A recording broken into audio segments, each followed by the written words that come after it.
believe Emkank has a 3457, whereas Almond has a 35, mid 35, so too far away from the two in terms of times. So looks like we're getting started.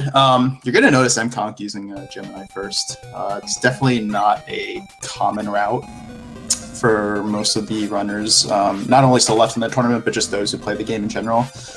There are generally three routes that people are familiar with. The first being the magnet first, which you see Almond doing on the left. Top first is also a very common route, and the more uncommon route is the Gemini first route. So the Gemini first route does lose a few seconds off of the top and magnet routes, but it's not like too big of a deal. For Emkank, it makes a lot of sense because this is a guy that's been playing this game for quite a while. So sometimes you kind of get in that element of familiarity. You feel confident doing a certain route. So sometimes it just might be better, even if you lose a few seconds, to do something that you're more comfortable with. So and even with this, kind of older route, he still has a fantastic time. So definitely should be a good race between the two. Not really too much going on. For Emkank, he's coming up to the Gemini single block section. So this is going to be a difficult section where you have to kind of slide through all the single blocks. So the thing about sliding in this game is you need 8 frames after you slide before you can jump. So you kind of have to time your slides in the section appropriately. If you slide too far to the right of a block, you're just going to end up sliding into the water because you can't jump in time. So it looks like Emkank was able to get past the section no problem. And now Almond is up to Magnet. So the interesting thing about the Magnet boss and Magnet first is there's a lot of RNG involved because, of course, while he's in the air, you can't really damage him since you only have Buster. And while he's on the ground, he's invulnerable because he does this little suck you in ability. It's Magnet. But you can actually take damage intentionally and get him to stop doing that. Oh, unfortunately, Emkank died to Gemini. Not the worst place to die, so that's okay.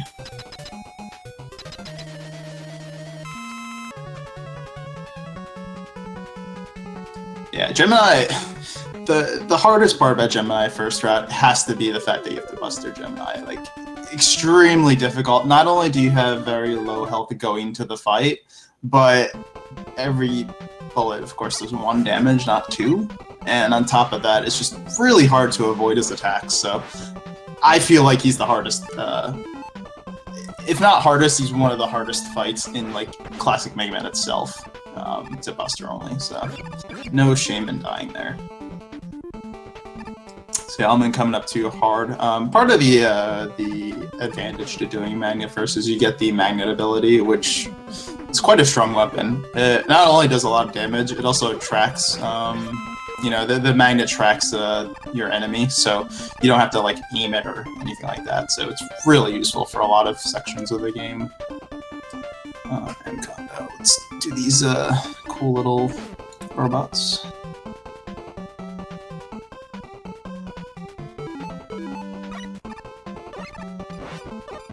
There we go. Okay. So not too much going on in Needle for Emkank. It's pretty standard stage, one of the easiest Robot Master stages, I feel like. Hardman also for Almond, not too much going on. Get to see the second instance of Breakman showing up, so that's something.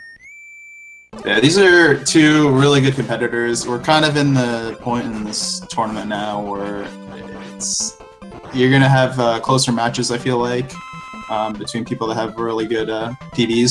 So we should be, even with the Emkank's death, he's not terribly far behind or anything like that. So it should be a really exciting race. I'm trying to remember when Magnet and Gemini Man routes sync up, but looks like Emkank got a dual laser. It's unfortunate. So the thing about the Gemini laser is when you fire it, you of course have no control over it. It bounces off walls, and it's really laggy.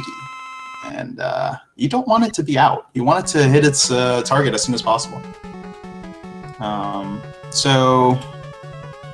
Speaking of lag, basically everything in this game is really laggy. Mega Man 3 is a game that produces a ton of lag. So you want to do anything in your power to reduce lag. That involves things like despawning music, things like killing everything that you can on screen, you know? Just any little thing you can do to decrease lag is going to be a boon for your run. So you may notice them just doing little things throughout the run that may not make sense. Chances are it's to reduce lag. So yeah, I'm coming into top first. Kind of the nice thing about top first, because you have magnet, it makes this stage a lot easier. You don't need to mash as much. Just a matter of killing the cats with magnets and pretty much killing the entire second half of the stage with magnets. That's nice. Emkank going through Spark right now. Spark is one of the easier robot stages. It doesn't matter what order you go, it's pretty much the same either way. It's really not too much of a difference. Like, that's like, you saw Emkank killing those guys with the Buster, it's like the only difference, so.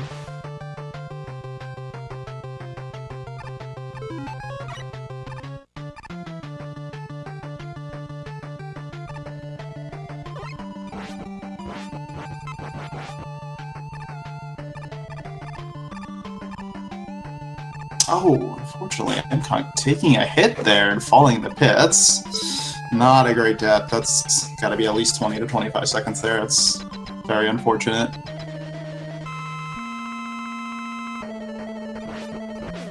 Still, it's early on. I mean, we've got a bunch of hard stages coming up, so anything can happen for sure. Very surprising to me, because I felt like going into the bracket, I thought Emkank was going to be the kind of the difference maker. I felt like he was playing really well in the group stages, and I thought he might be able to upset some of the higher seeds, but still nothing set in stone yet.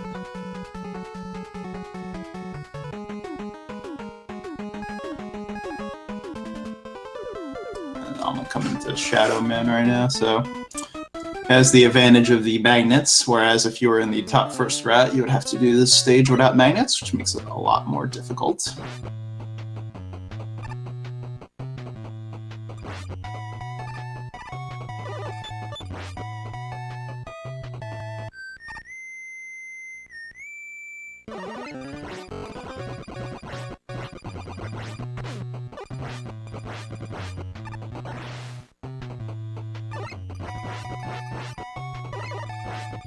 Just trying to get these robots updated. Let's see.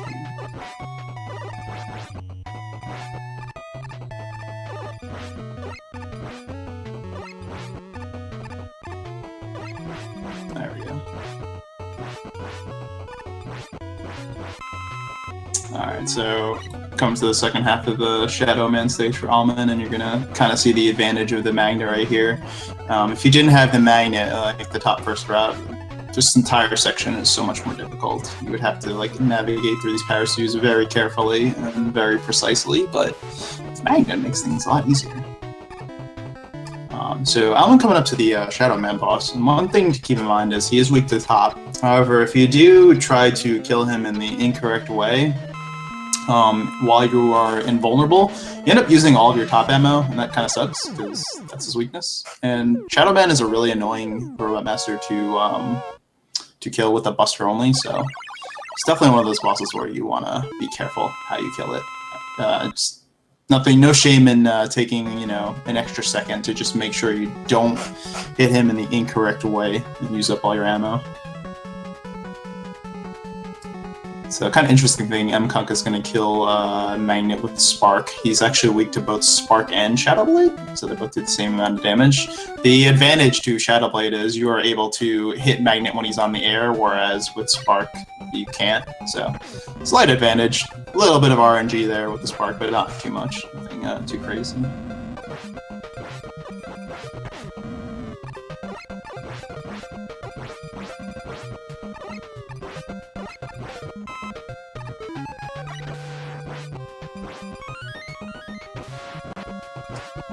Through Gemini, and didn't get a chance to explain this earlier, but you're going to see Almond slide at the end right there. He's doing that to kind of skip a cutscene trigger, so he's able to jump in the pit there. Not only does he skip the few seconds that it takes for Proto Man to appear and disappear, but it also despawns the music, which is really important because again, anything that you can remove or get rid of decreases lag, and that includes music. So it's very helpful for the single block section later on.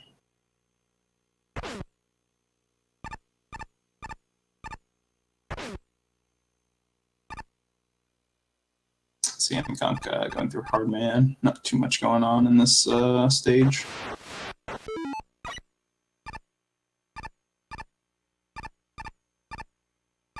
So yeah, as you can see, even though Almond is doing Gemini like 5th or 4th rather, there's really not much difference between the two routes in Gemini stage. There's really not a whole lot you can do to kind of save yourself time here. So the one, I guess, advantage is you would have a Rush Marine here. So if you did die, you would have a backup, but that's about it.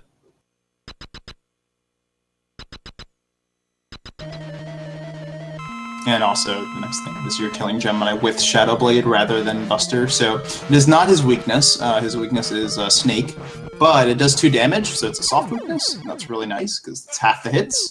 And on top of that, you can also hit him in the air with Shadow Blade rather than the Buster. So that's pretty neat. Makes the fight a lot easier.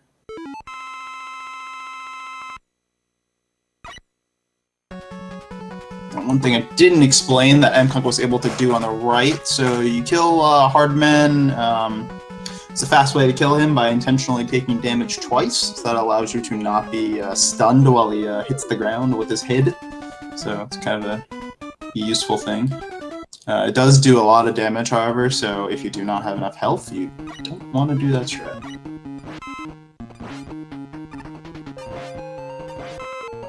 So we got Top Man next in the Gemini route versus Shadow Man, Needle Man for the Magnet route. Again, Needle Man. There's a slight difference between the Gemini and Top routes because you have Magnet, but it's not like a significant difference. Magnet makes the section just a tiny bit easier, but not really too big of a deal. For Emkank, you're gonna kind of see the versatility now that he's at Top Man a little bit later than Almond is. He's got a few different weapons he can use for the cats. He can use Gemini Laser, he can use Magnet, whatever he wants to use.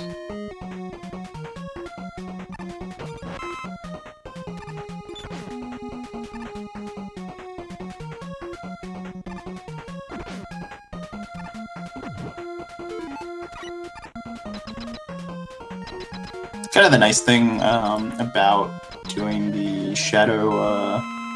the Needle Man with Magnet is if you don't have Magnet, you generally have to use a Gemini Laser for the majority of the stage, and that leaves you with very low ammo for Needle itself. So if you were to make a mistake and maybe hit a couple lasers that miss him, or you just messed up in the stage, that may not leave you with enough ammo. So it's kind of nice to have that reassurance.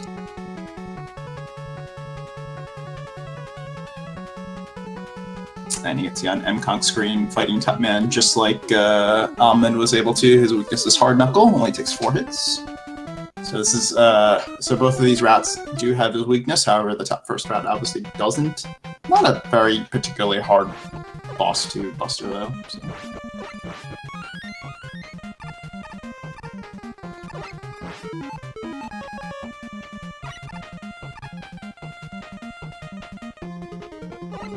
So you can kind of see the difference. I assume, yeah, Emkank is going to do Snake 7th most likely. So you can see Almond does have a significant lead right now, especially because Spark is a shorter stage than Shadow. I think that is shorter. There might be about the same time actually with the weaknesses. Oh, so Emkank's doing Shadow 7th rather than 8th. It doesn't really matter in what order you do it at this point because you have the weaknesses that you need to kill both of them. It's just a matter of preference. I know back in the day when people used to do Gemini first, a lot of people would do Shadow 8th, but it doesn't really matter.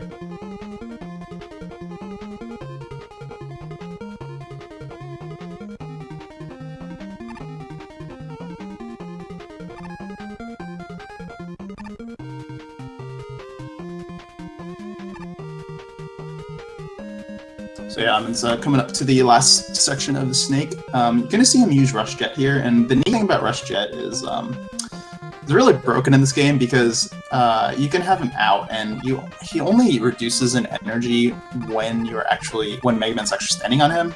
But if you actually jump off of him, you're not using energy, so it's only when Mega Man's standing on him. So that's when you see players jumping up and down on him to not only conserve energy, but when Mega Man's sprite is off screen, that actually reduces lag as well. So it's kind of a twofold purpose there.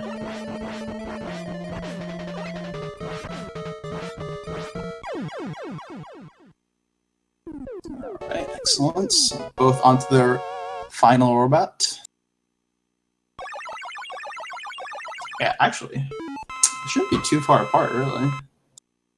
Just kind of surprising, because Emkank had a few deaths, but I think Almond's gonna have probably like a 20 to 25 second lead, if I had to guess, assuming, of course, nothing goes wrong.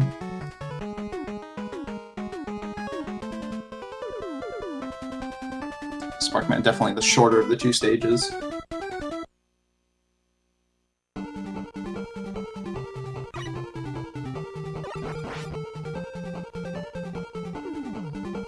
So yeah, Almond's gonna have that lead, but the Doc Robot stages coming up are definitely the hardest parts of the run. Anything can go wrong for both of these competitors, so you really never know who's gonna win it at this point.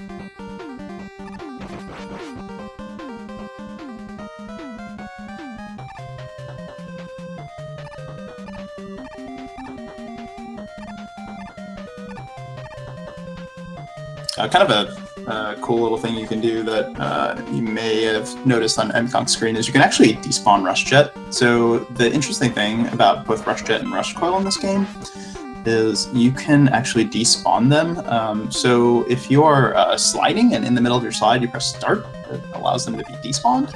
So kind of a neat little thing that can be done for those two and those two only.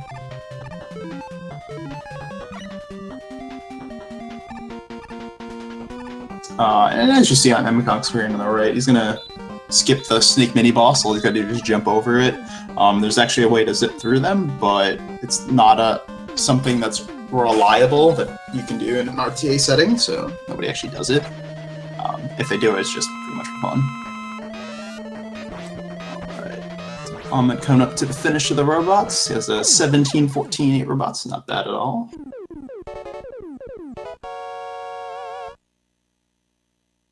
And we'll come into the dock stages.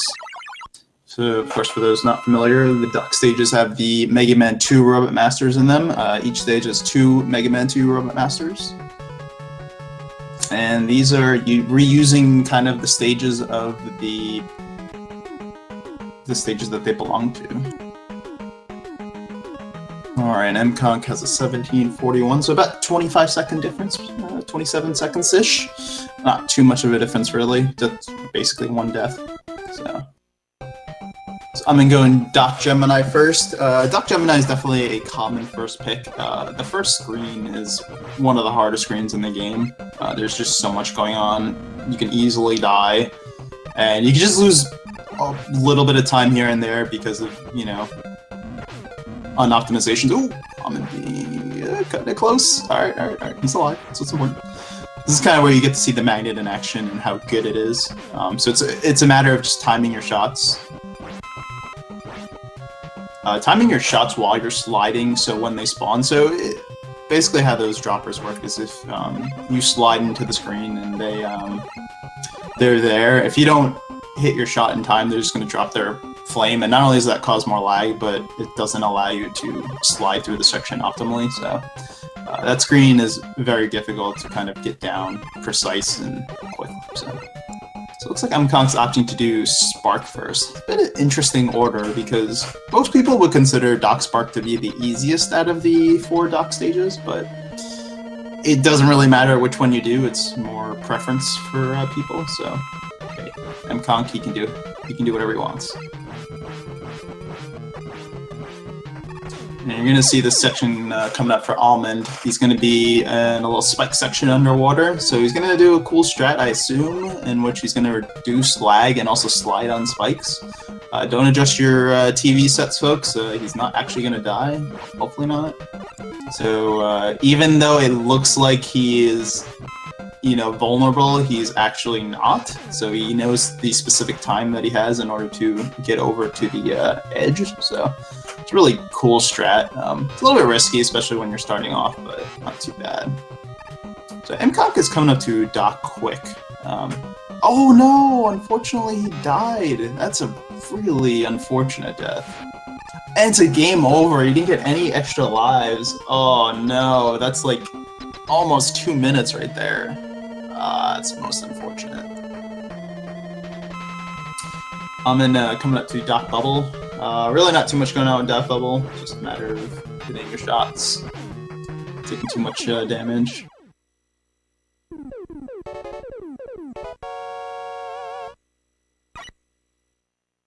Yeah, that's setting Emkank back a large distance. It's really unfortunate. So Amon's going to try to do a music despawn here. Let's see if he got it. And he did. Excellent. So, how that music despawn works is if you slide off the screen and the last pixel while transitioning to the next screen, you die.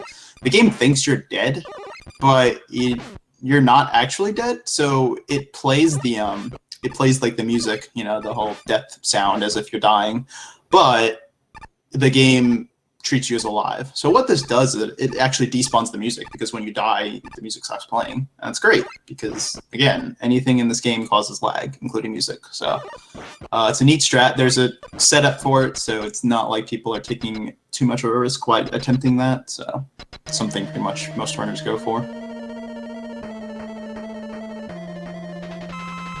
So Emkank is coming up to that quick, as I was trying to explain earlier.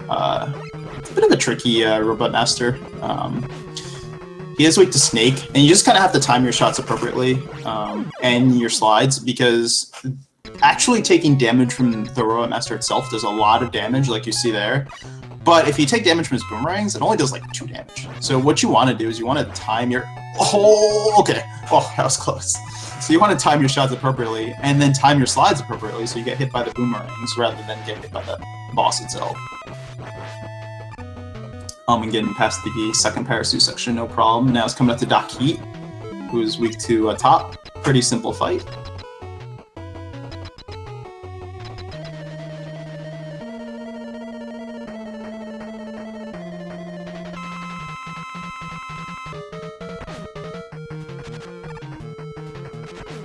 So I wasn't able to get the 2 hits. So you can actually get 2 hits in his cycle sometimes. I'm not actually sure how it works exactly, but I just know it's possible. Not too much of a time loss. So yeah, Emkank doing Doc Needle. It seems like he's going like a reverse route compared to like, the world record route. Which of course, again, there's really no difference in which Doc Robot Masters you do, so it's just preference. Needle's a bit of an interesting one, because if you do die here, Doc Needle features some of the most punishing deaths in any Doc stage, so definitely one of those ones where it's not too difficult, but you want to be careful to not die. And there are definitely instances where you may be very low in health, so... I'm having a little bit of trouble going up there at Coil. No big deal. So yeah, this section that Emkank's on right now, he's going to be jumping up and down, and he's also going to be trying to despawn these dragonflies over here. So there's a specific jump you can do at a specific time frame in order to despawn the Parasuits, and despawning them, of course, will reduce lag because that's less time that their sprite is on screen. And for those Nest enthusiasts, you may be familiar with the fact that you can screen wrap in this game. So if you jump up too high off the top of the screen, you end up getting the weapon energy refill on the bottom, so it's something that the players have to be aware of.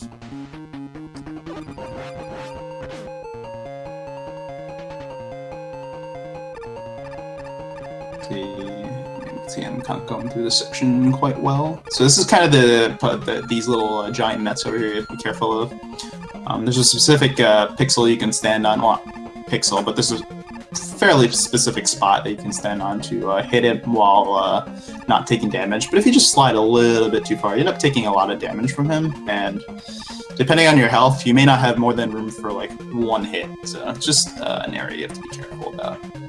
And Emkank taking care of Dot Crash with Hard Knuckle. Kind of the neat thing about Dot Crash is you can intentionally take damage, which allows you to hit him with Hard Knuckle more than once, so just a faster way to kill him.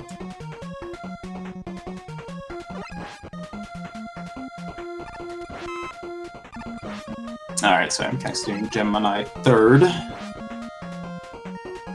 Certainly an interesting Doc Robot order. I don't think I've seen this kind of order before. Whereas Almond is taking the route that the world record holder takes. I believe somebody did stats on it earlier, and there's definitely a lot of different orders that people were using throughout this tournament. I don't even know if the order that Almond is using was the most common one, but definitely the one that I like. Almond taking care of Doc Crash, no problem. So it's on to the last one, and Doc Spark. Again, I feel like it's the easiest out of the 4, so shouldn't be too bad for Almond. Doesn't have to worry about a game over either, which is always nice.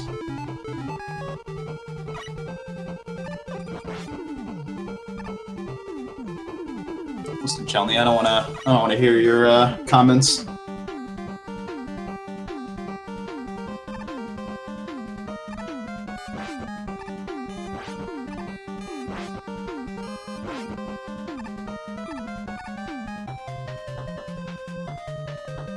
So yeah, not really too much going on right now. I didn't get to explain earlier, but coming up on Almond's screen is going to be Doc Metal, who's weak to Magnet. And this is really a fight that is a fairly scripted pattern, so you know what he's doing, and there's really no reason why a good player will take damage here. Of course, a bad player like myself will take damage, but that's okay.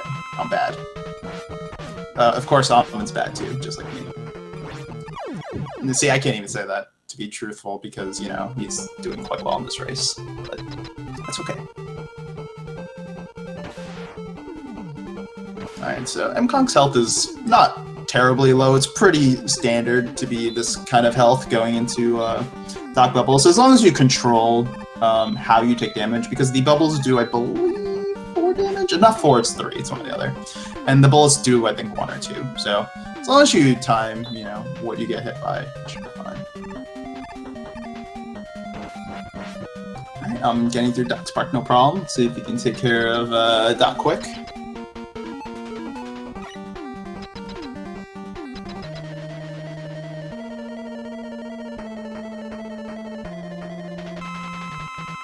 Alright, looks like Emkank was able to get the Doc Shadow music despawn, so that's awesome.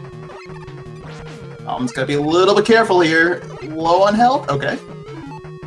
He's gonna play it safe, use the E-Tank, nothing wrong with that. You can get a few E-Tanks throughout the course of this run. Definitely a good call on Almond's part, so excellent job. 2746. Yeah.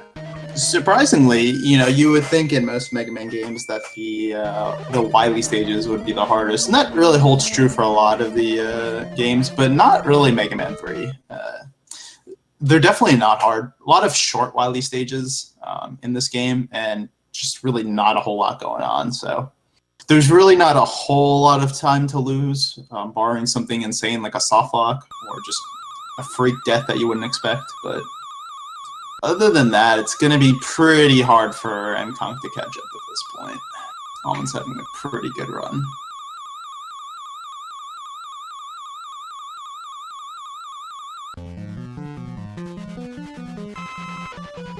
So yeah, Wily 1, yeah, it's really not too much going on. The first part right here, he's going to intentionally take damage against the, I don't even know what you call those, the top dispensers, whatever. Rather than take damage through the tops that they dispense themselves. Does a little bit more damage, but it reduces lag, so it's the optimal way. And you're gonna see Almond there slide through the spike stick damage. It's kind of a neat strat. Not like a huge margin, or rather, it's not like a super huge, precise window to do that. You're right, Chelney. You're right. Alright, Emkank taking care of Doc Heat, so 29-20. It's about a minute and a half difference. I should not say never, you're right. Or rather, I should say never say never. Almond falling there, but not a big deal. Trying to go for the quick strat there, but wasn't able to get it. Looks like... I'm not sure what Almond was doing there, but... Okay, so coming up, have the Kamigoro Maker. And he releases turtles. So for those who are buff in Japanese, you of course know Kamigoro stands for turtles. So this is a purely RNG fight, so depending on where the maker goes, if he goes to the left, it takes longer for him to dispense the turtles, and if he goes to the right, it takes him shorter time. And with both of those patterns, the left and the right, he has a short and a long pattern for each one. So Almond was able to get 3 rights, 2 lefts, I believe. So certainly reasonable, nothing wrong with that.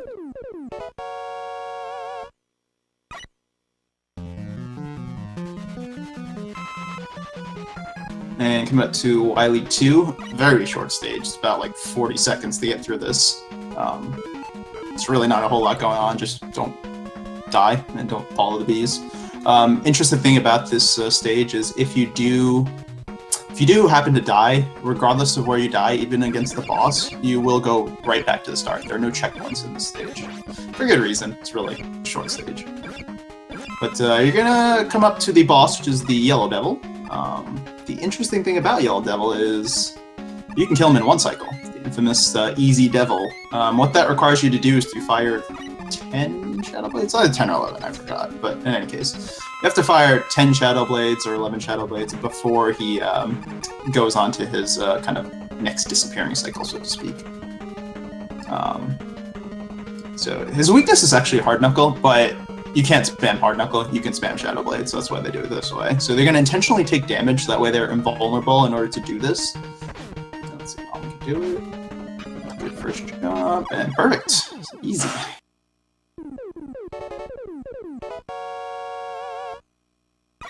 And getting through Kamigoro Maker. Didn't see how many lefts and rights he got. Did see a few lefts, that's fine.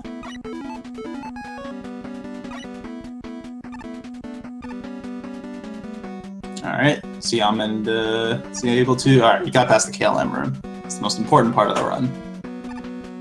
Yeah, this... Wily 3 is a very simple stage. It's use Rush Coil, get to the end, and kill the boss in 1 hit.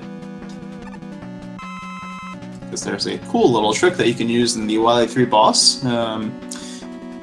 So, interestingly enough, you cannot actually press pause and get to the menu with any weapon. But the one exception to that is coil. So you can actually do that. So while you have a bullet on screen, you can actually pause the menu. And what this does is if you fire a bullet with your coil, and then you switch to something like, say, top, which is the boss's weakness, the bullet gains the property of top. So it allows you to basically kill the boss slightly faster. So there you go. Listen, Percy, nobody's going to do the Wily 3 zip, okay? I'm sorry. It's not happening. Let's see if Emkank can get the Easy Devil.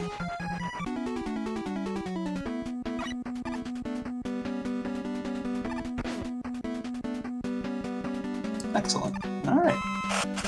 Great job, guys. So if you don't actually get that, you lose about 18 seconds. So it is a significant time loss. When you're a good player pushing for a good time, it's nearly a requirement to get it. So I'm going to come up to the refights. 2 for 3, nothing wrong with that. Refight's actually quite challenging in this game. It does follow a specific pattern, and the reason why it follows this pattern is to minimize the amount of menu changes you have to do. So the cool thing about this order is you don't actually have to go into the second menu screen until the final 2 Robot Masters, which is kind of neat. So it really reduces the amount of time you have to menu in the refights.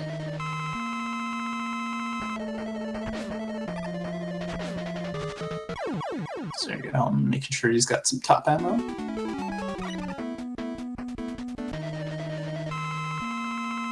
Interesting thing about top is if you do kill him when the hard knuckle is not visible on screen, so if you're too close to him and you fire hard knuckle at him and it kills him, it actually freezes Mega Man in place for a few seconds. So that's why you see them separating themselves by a little bit of distance between top man and the hard knuckle.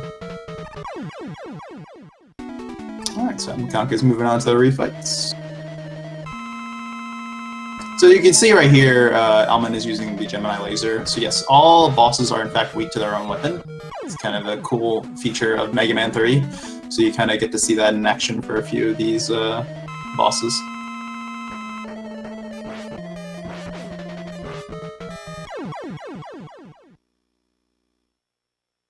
So there you go. Almond's going to switch to Shadow, and that's the only time he switches to the second menu. It's kind of neat. So yeah, good refights for Almond. Closing in on the end soon. It's got Wily 5 and Wily 6, and then it should be finished.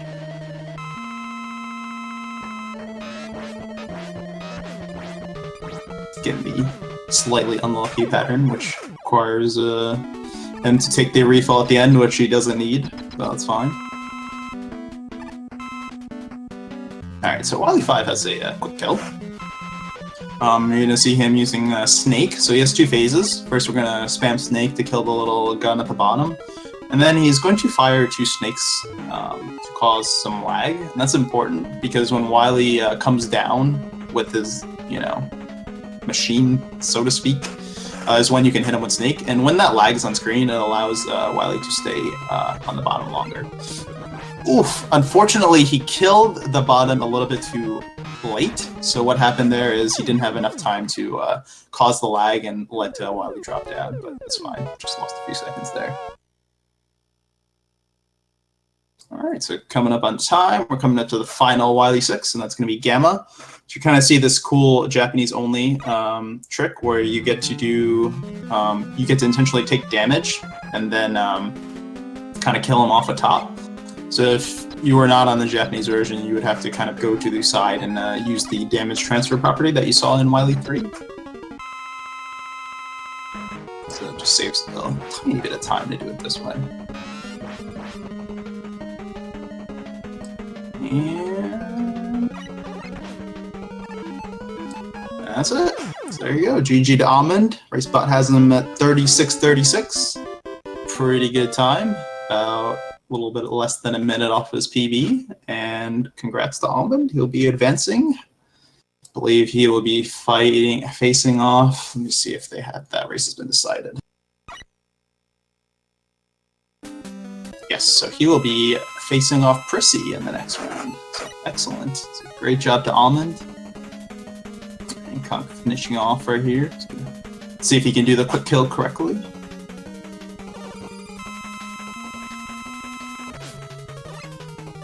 Oof, a little bit close there, but hey, worked out.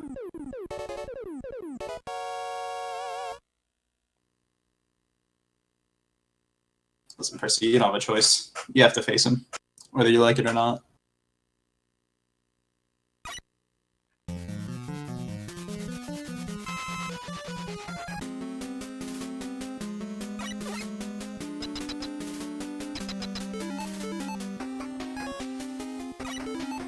Yep, I'm switching to the wrong weapon there.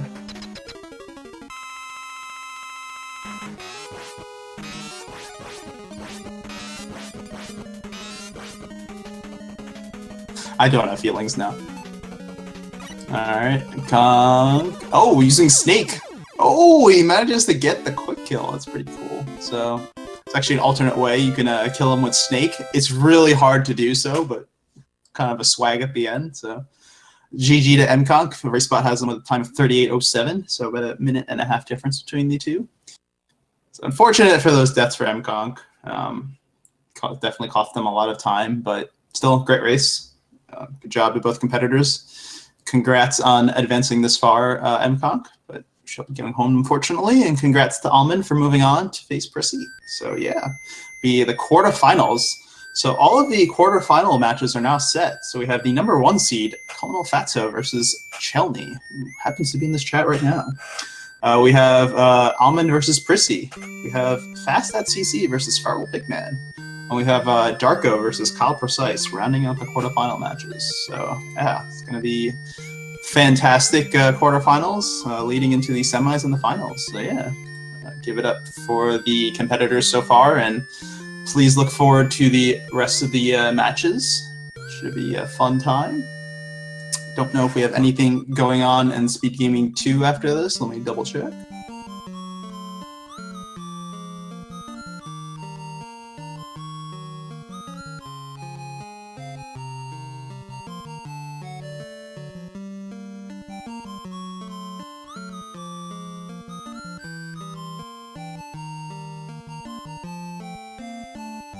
Yeah, so it does look like we have a Link to the Past randomizer race coming up right after, well, basically coming up right now. So stick around. Hope you enjoy. I know a lot of people have been enjoying the randomizer tournament a lot. So stick around. I'm sure it'll be a fun match. So yeah. But for now, thanks for watching, everybody. This was the Mega Man 3 tournament. I was Darkman, your commentator, and that was Almond City versus Emkank. Yeah. Take care, guys.